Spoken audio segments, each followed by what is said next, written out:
नमस्कार. मी भाऊ तोरसेकर. तुम्ही बघत आहात प्रतिपक्ष.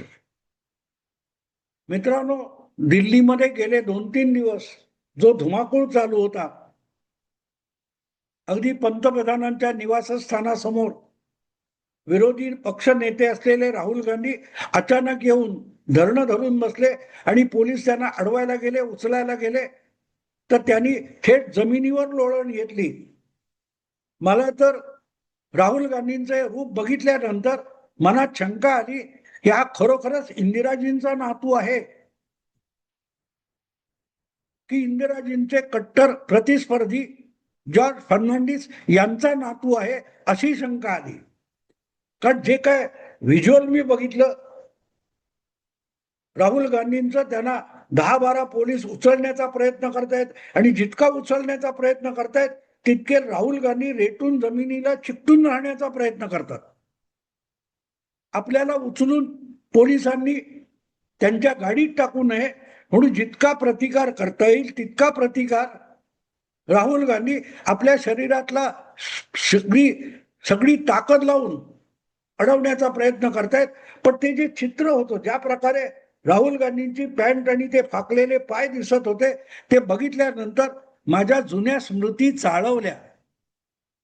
आणि मी, आमचे ओमकार चौधरी आहेत, हिंदीमध्ये त्यांचा युट्यूब चॅनल आहे, त्याच्यावर बोलत होतो आणि बोलता बोलता मला आठवलं हे की अरे, राहुल गांधी इंदिराजींच्या पेक्षा वेगळ्या पद्धतीने जो काय प्रतिकार करतायत तो बघितल्यानंतर मला इंदिराजी आठवल्या. कारण इंदिराजींना सुद्धा अटक झाली होती आणि माझ्या एका व्हिडिओमध्ये मी ते सांगितलं सुद्धा आहे. 77 साली जनता पार्टीचं राज्य असताना तत्कालीन गृहमंत्री चरण सिंग यांनी आणीबाणीतल्या कुठल्या तरी गुन्ह्यासाठी इंदिराजींना अटक करायचा फतवा काढला. तेव्हा पोलीस त्यांच्या घरी गेल्यानंतर इंदिराजींनी फोनाफोनी करून आपल्या अनेक पाठीराख्यांना बोलवून घेतलं आणि घराच्या बाहेर पडून इंदिराजी चक्क रस्त्यावर बसकण मारली होती, बैठक ठोकली होती आणि त्या हट्ट धरून बसल्या होत्या की मला अटक करून घेऊन जायला हरकत नाही, पण मला हातकडी घालून जा, बेड्या घालून घेऊन जा. कारण त्यांना तमाशा करायचा होता. आणि पोलीस सुद्धा तेवढे चतुर होते. पण इंदिरा गांधींनी जवळजवळ अर्धा पाऊण तास तरी तो तमाशा केला आणि नंतर त्या गेल्या. 24 तास उलटण्याच्या आत इंदिराजींना काय तो जामीन वगैरे मिळाला वगैरे, विषय संपला. पण राहुल गांधी यांनी चक्क जमिनीवर लोळण घेतली, जी स्टाईल जॉर्ज फर्नांडिस यांची होती. जॉर्ज फर्नांडिस जेव्हा सत्याग्रह करायचे, आंदोलन करायचे, त्यावेळेला ते सुखासुखी पोलिसांना शरण जात नव्हते. 1974 मध्ये जेव्हा जॉर्ज फर्नांडिस हे सगळ्याच्या सगळ्या रेल्वेतल्या ज्या युनियन होत्या वेगवेगळ्या कामगारांच्या, त्यांच्या फेडरेशनचे अध्यक्ष झाले, रेल्वे एम्प्लॉईज फेडरेशनचे. त्यानंतर 74 साली त्यांनी चक्का जाम आंदोलन केलं होतं आणि हे चक्का जाम आंदोलन एवढं गाजलं होतं की त्या दिवशीपासून संपूर्ण देशामध्ये कुठच्याही रेल्वेचं इंजिन हलत नव्हतं, चाक चालत नव्हतं. चक्का जाम असं त्या आंदोलनाचं नाव दिलेलं होतं. आणि त्यावेळेला स्वतः जॉर्ज फर्नांडिस मुंबईच्या दादर रेल्वे स्थानकामध्ये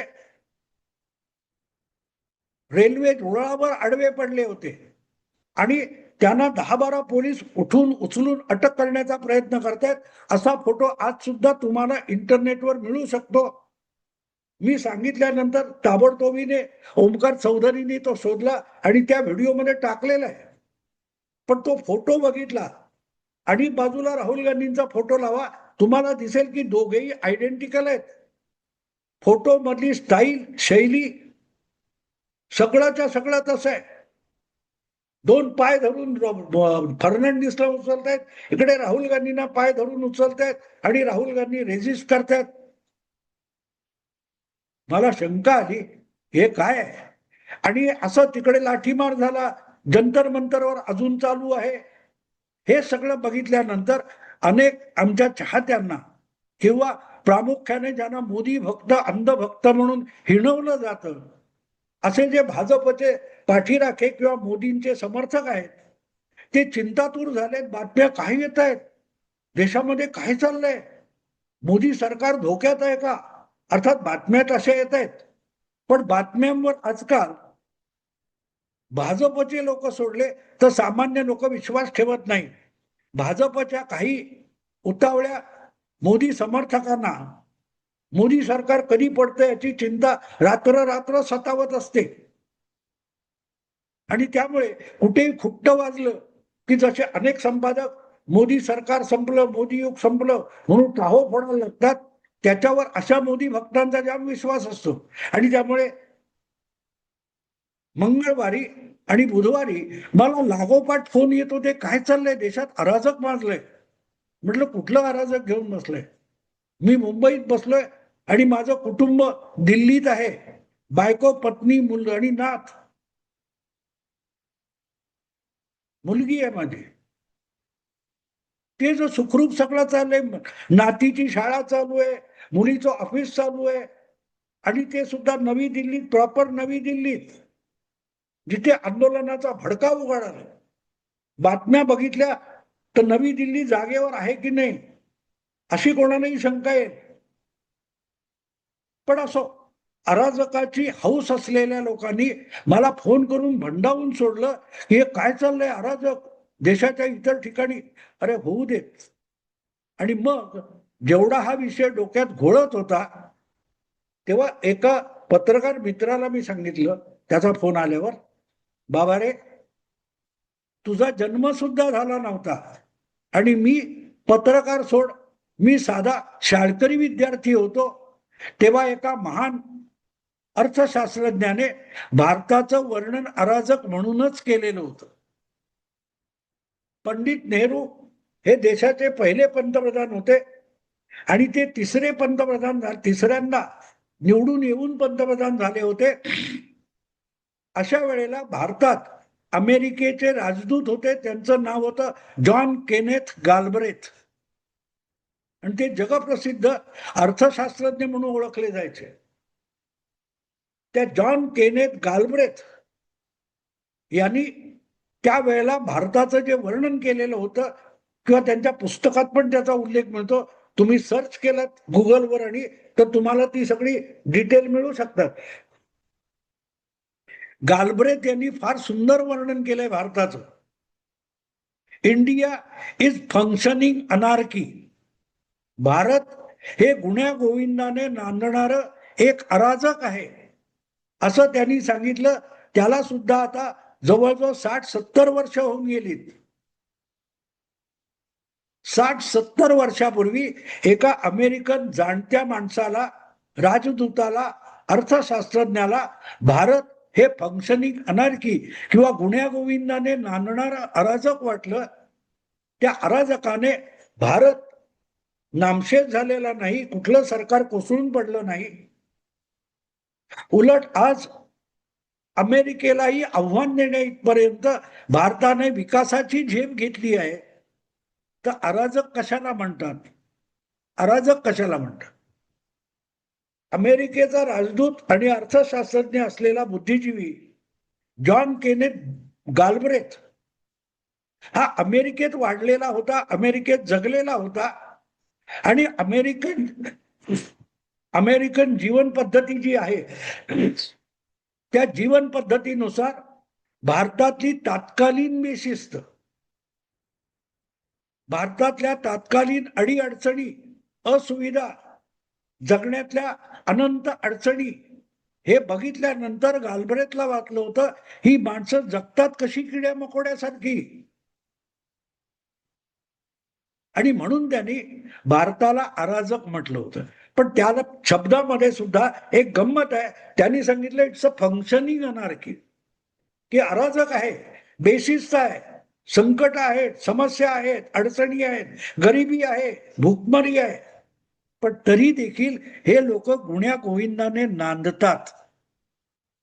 फंक्शनिंग अनार्की म्हटले त्यांनी. लक्षात घ्या की अराजक आहे, बेशिस्त आहे, कायद्याचा वचकपणा अनेक ठिकाणी दिसत नाही, पण माणसं माणसं म्हणून जगण्याची धडपड करतात. ज्या अडचणी आहेत आपापल्या परीने त्यावर मात करून जगतात. आणि जगण्याचा प्रयत्न करतात, संकटावर स्वतः मात करतात, अशी माणसं इथे आहेत, असाही त्या फंक्शनिंग अनार्कीचा अर्थ होतो. तिथून 6-7 दशकं आपण पुढे आलोय. काल परवाच गोष्ट आहे, काल परवाची. भारतात 2 तरुणांनी मिळून एक अंतरिक्ष संशोधनाची एक स्वतःची कंपनी सुरू केली आणि भारतामध्ये खाजगीरित्या पहिल्यांदा उपग्रह सोडला गेला. विक्रम 1 नावाचा उपग्रह चंदना नावाच्या 35-32 वर्षाच्या तरुणाने सुरू केलेल्या कंपनीने खाजगीरित्या सोडलेला उपग्रह आहे. जगामध्ये असे फक्त 2 देश आहेत, एक अमेरिका, दुसरा चीन आणि तिसरा भारत, जिथे एक खाजगी कंपनी सुद्धा अंतराळ संशोधनामध्ये आपला व्यवसाय करते. भारतात शिकलेला, भारतात जगलेला, भारतात वाढलेला, त्या फंक्शनिंग अनार्कीमध्येच आपल्या गगनचुंबी स्वप्नांना आकार देणारे काही तरुण आहेत, जे तरुण सरकारी आरक्षण न मागता स्वतः गगनाला गवसणी घालण्याचा प्रयत्न करतात. आणि दुसरीकडे कॉकरोच सुद्धा त्याच देशात आहे. आपण बघायचं कोणाकडे हे आपण ठरवायचंय. आपण त्या काय त्याचं नाव, मला तर चंदन असं आडनाव आहे त्याचं, बिप्लव कुमार किंवा असं काहीतरी नाव आहे, पण आडनाव चंदन आहे. तो चंदना आणि त्याचा सहकारी त्यांनी इस्रो सोडून स्वतःची खाजगी कंपनी सुरू केली. मोदी सरकारने त्याला पाठबळ दिलं स्वतंत्ररित्या हे सगळे प्रयोग करायला. त्यांनी स्वतःचं भांडवल उभं केलं आणि उपग्रह सोडला, यशस्वीरित्या सोडला. पहिल्या फटक्यामध्ये तो उपग्रह अवकाशात ठरलेल्या जागी पोहोचला आणि स्थिर सुद्धा झाला. फार क्वचित पहिल्या प्रयोगामध्ये उपग्रह अवकाशात जाऊन स्थिरावलेले आहेत.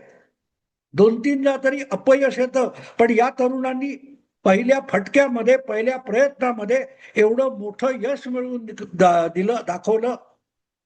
तो सुद्धा या फंक्शनिंग अनार्कीचा पुत्र आहे.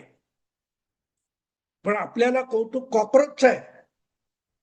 आपल्याला बुद्धिमान माणसं आवडत नाहीत, आपल्याला झुरळं आवडतात.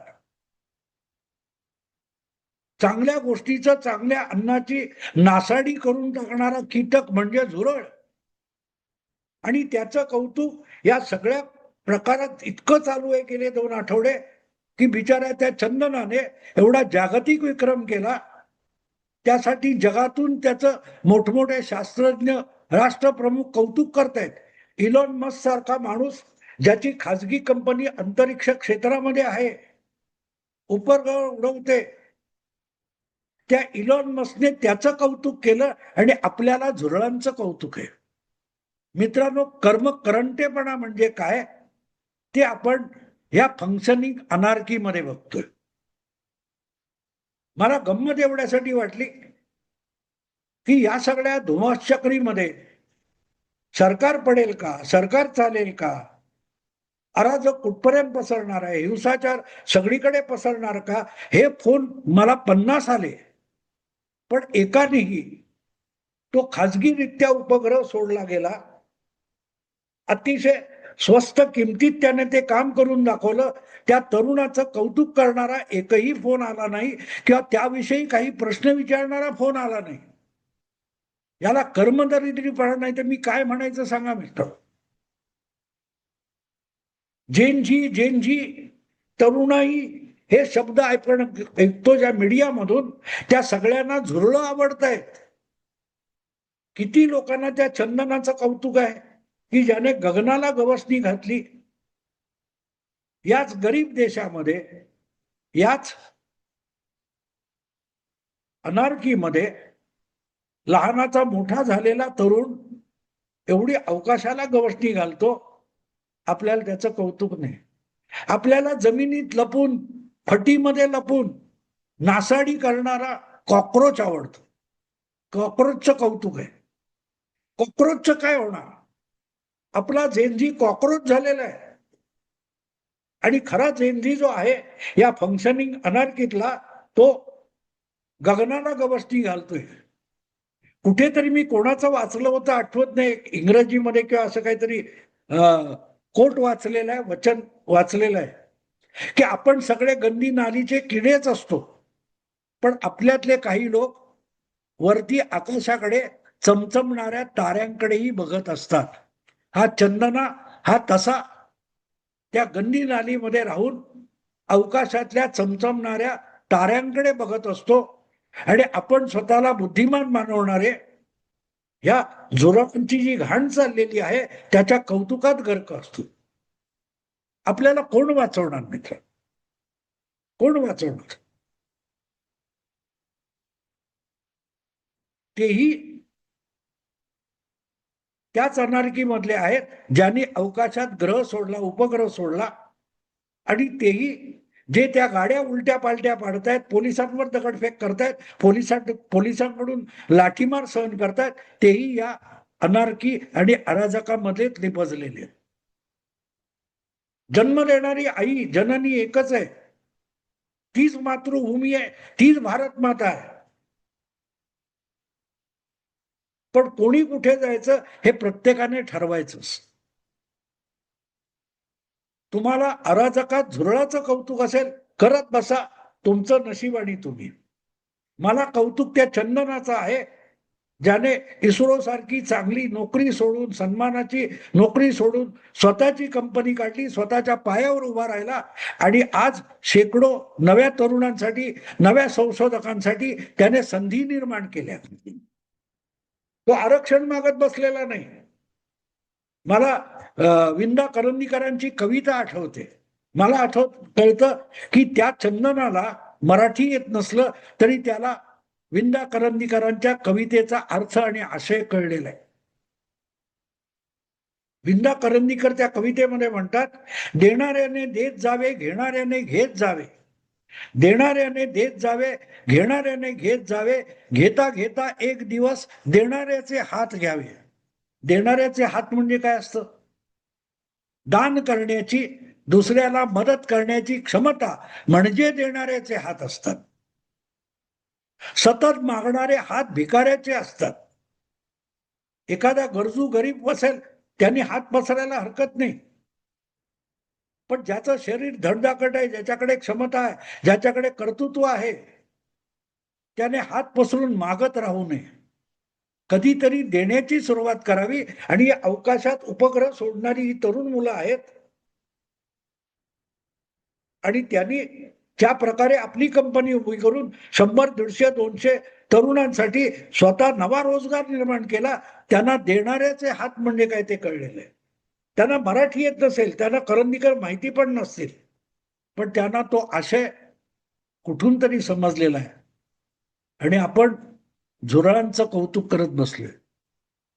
कर्मचारी ते आपण आहोत की गालबरेजचे शब्द, आपली ही झेनझी ज्याचं कौतुक मीडियाला आहे, ती झेनझी गालबरेजचे 60-70 वर्षापूर्वीचे शब्द खरे करून दाखवते. पण दोघेही त्यातलेच आहेत. अराजक माजवणारे झुरळ आणि अवकाशाला गवसणी घालणारा चंदना, या दोघांना मी एकाच मातीचे सुपुत्र मानतो. सुपुत्र कोण, कुपुत्र कोण, तुम्ही ठरवा. मी थांबतो. आवडलं लाईक करा, शेअर करा आणि प्रतिपक्षाला सबस्क्राईब करा. नमस्कार.